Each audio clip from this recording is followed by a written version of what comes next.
Hello everyone, ನಾನು ಸುಖಧಾರಿ. ಬರ್ರಿ ಇವತ್ತು ಚಟ್ಪಟ ಆಮೇಲೆ ಟೇಸ್ಟಿ ಅಂದ ಒಂದು ಡ್ರೈ ಅಂದ ಆಲೂ ಭಿಂಡಿ ಸಬ್ಜಿ ಮಾಡೋಣಂತ.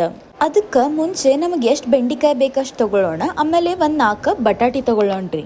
ಆಮೇಲೆ ಅದನ್ನ ಎರಡನ್ನೂ ಒಂದು ಸ್ವಲ್ಪ ಮೀಡಿಯಮ್ ಸೈಜ್ ಒಳಗೆ ಕಟ್ ಮಾಡ್ಕೋಬೇಕ್ರಿ. ಆಮೇಲೆ ಪಲ್ಯ ಮಾಡಲಿಕ್ಕೆ ಮುಂಚೆ ಒಂದು ಬಾಳ್ನಿ ತೊಗೋಬೇಕು. ಆಮೇಲೆ ಅದರೊಳಗೆ ಒಂದು ಸ್ವಲ್ಪ ಎಣ್ಣೆ ಹಾಕ್ಬೇಕು. ಸ್ವಲ್ಪ ಎಣ್ಣೆ ಬಿಸಿ ಆದ್ಕೊಳ್ಳಿ ಅದರೊಳಗೆ ಒಂದು ಸ್ವಲ್ಪ ಸಾಸಿವೆ ಹಾಕ್ಬೇಕು. ಸಾಸಿವೆ ಸ್ವಲ್ಪ ಚಟಪಟ ಅಂದ್ಕೊಳ್ಳಿ ಅದ್ರೊಳಗೆ ಒಂದು ಸ್ವಲ್ಪ ಜೀರಿಗೆ ಹಾಕ್ಬೇಕ್ರಿ. ಆಮೇಲೆ ಅದರೊಳಗೆ ಒಂದು ಮೆಣಸಿನ್ಕಾಯಿ ಹೆಚ್ಚಿದ್ದು ಹಾಕ್ಬೇಕು.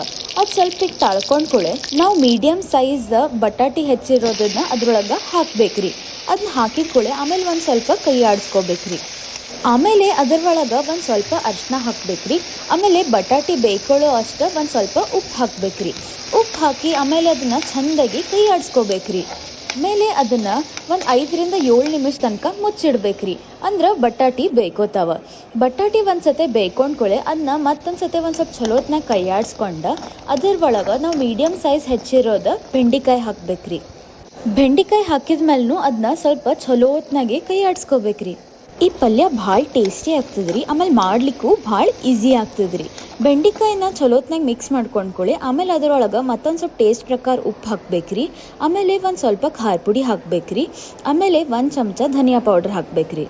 ಆಮೇಲೆ ಅದನ್ನೆಲ್ಲದನ್ನು ಚಲೋತ್ನಾಗ ಮಿಕ್ಸ್ ಮಾಡಿದ್ರೆ ನಮ್ದು ಡ್ರೈ ಅಂದ ಆಲೂ ಭಿಂಡಿ ರೆಡಿ ಅದ ರೀ. ನೀವು ಇದನ್ನ ಬಿಸಿ ಬಿಸಿ ಚಪಾತಿ ಮತ್ತು ಭಕ್ರಿ ಜೊತೆ ಎಂಜಾಯ್ ಮಾಡ್ರಿ. ನೀವು ಮನೆಯೊಳಗೆ ಟ್ರೈ ಮಾಡ್ರಿ, ಭಾಳ ರುಚಿ ಆಗ್ತದ್ರಿ. ನಿಮಗೆ ಏನಾರ ಈ ರೆಸಿಪಿ ಸೇರಿತ್ತಂದ್ರೆ please like, share and subscribe. Thank you for watching.